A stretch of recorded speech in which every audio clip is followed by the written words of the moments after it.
to have a record that just played. We called the radio station like, this is John from, Liberty Avenue. We just like making up stuff. Can we request that record call? It's like that. And like, they played it and it was like, it's over. We played.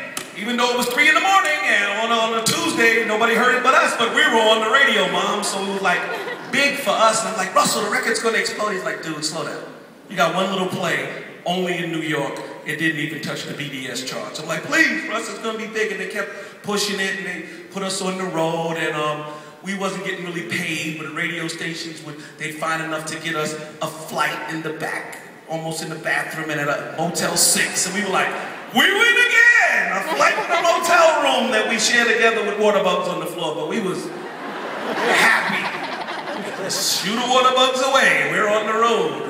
We took a 30-minute flight to North Carolina from Hollis. So we were very grateful for the little bit that was coming in, and it just kept growing, and it's like that became a hit record, and then boom, we kept rolling, baby.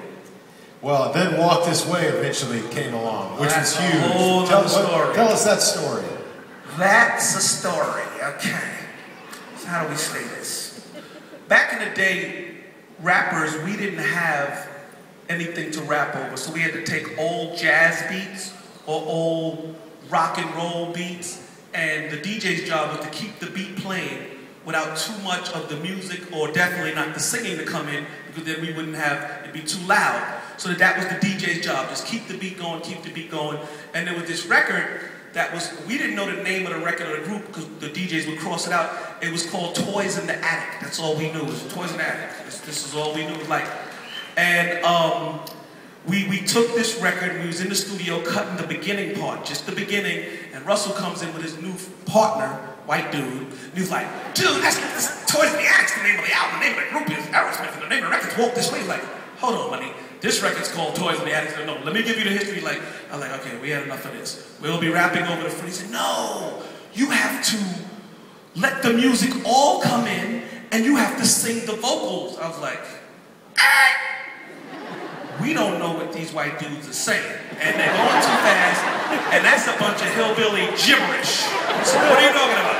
And he was like, yeah. And you didn't even know who Aerosmith was. I didn't know who they was. I was from Hollis, man. I was run. I wasn't thinking about this stuff. I wanted to rap over the beginning. So he was like, listen to the vocals, and they were like, back you them doing that, be together when they don't do what daddy say. Like, I was like Scooby-Doo. All right.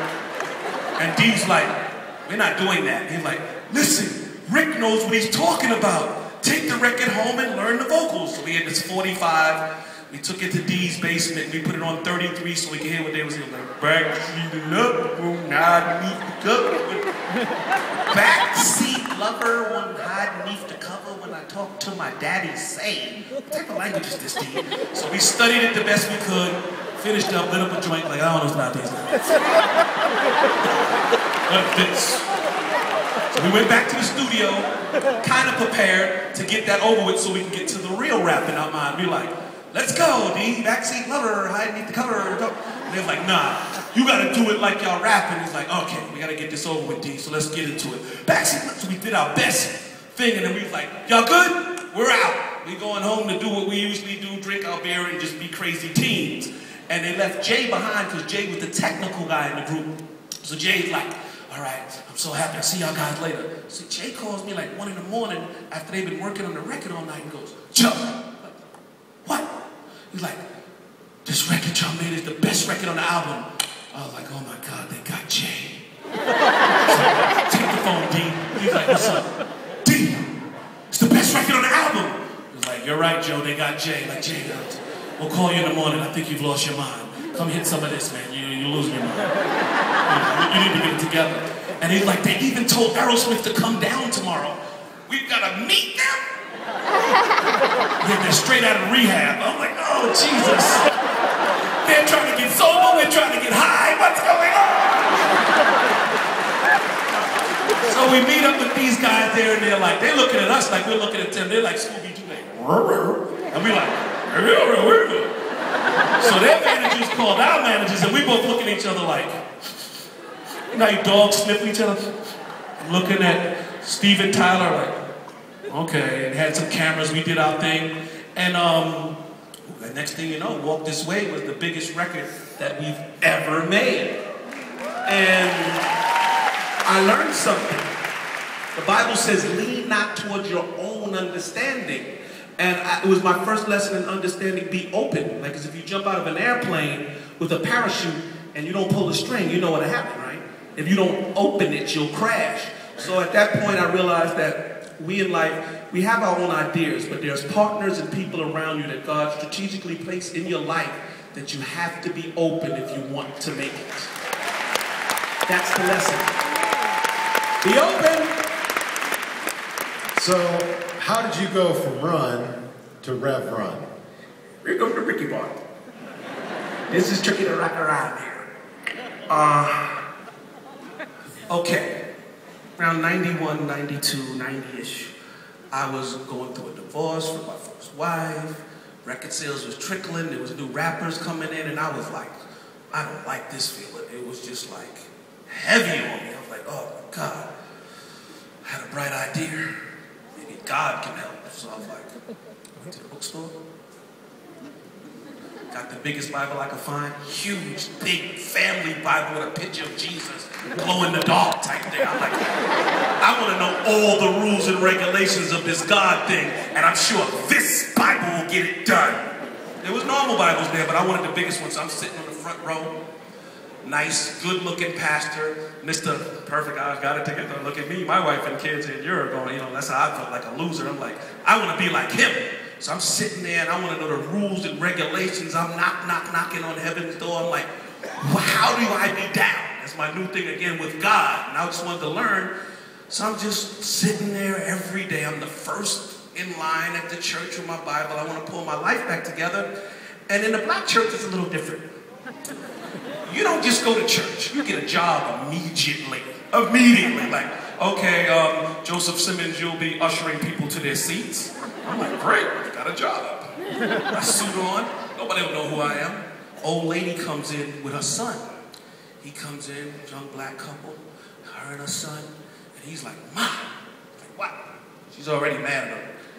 The usher is Run DMC. She goes, yeah, shut up there, boy.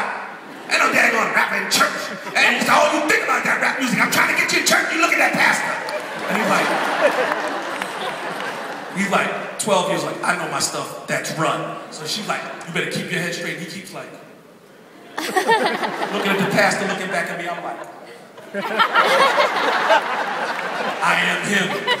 So it's like, this kind of little tricky there. And then it goes from there. I'm an usher, and in the church that goes from there to now, you're not an usher anymore. You're a walking deacon. I was like, okay, what's a walking deacon? Still soon to say walking. Now I'm a walking deacon, so I'm feeling good about it. Like, I'm getting rank up in this piece. I went from usher to walking deacon. I went from walking deacon, because I walked it so good, I was walking this way, walking so good, that now they're like, you're just a deacon. I'm like, I'm off the door. I get to stand at the side like a security-looking guy while a preacher preaches. This is the black church. Coming in the back, like walking. I'm a deacon. Went from there to like, yo, this guy's serious. The big Bible, the whole thing. You up for minister next? Oh my God, I gotta do my first sermon. I'm like, oh Jesus, ooh, this is great. I'm gonna be a minister now. And it popped in my head. I'll go from Run to Reverend Run. I had this great idea, and I'll take it back and show it to everybody. Rev Run. It popped in my head. But it didn't go so well with my friends. They're like, NWA was coming out. Onyx was throw your guns in the air, buck like you just don't care. And I'm like, I'm telling you, Jesus can rap. They're like, yeah, dude. Eazy-E can rap. Stop this, and stop it now. Basically looking at me like I'm crazy. So the years are going on, I'm carrying my Bible and being Rev Run, and things start opening up a little bit. So I go on vacation with my brother Russell, and his friend Andre Harrell comes up to me. He's real cool. He made Mary J. Blige, P. Diddy. He's like, Russell, your little brother, show me his reality show. And this is when the Osbournes had he's like, he's a reality show. Look at him, the collar, his kids, his wife. I'm like, back to Scooby-Doo. I don't know. So he's telling Russell this, and Russell's like, You got a point there, Andre. These are the big shots.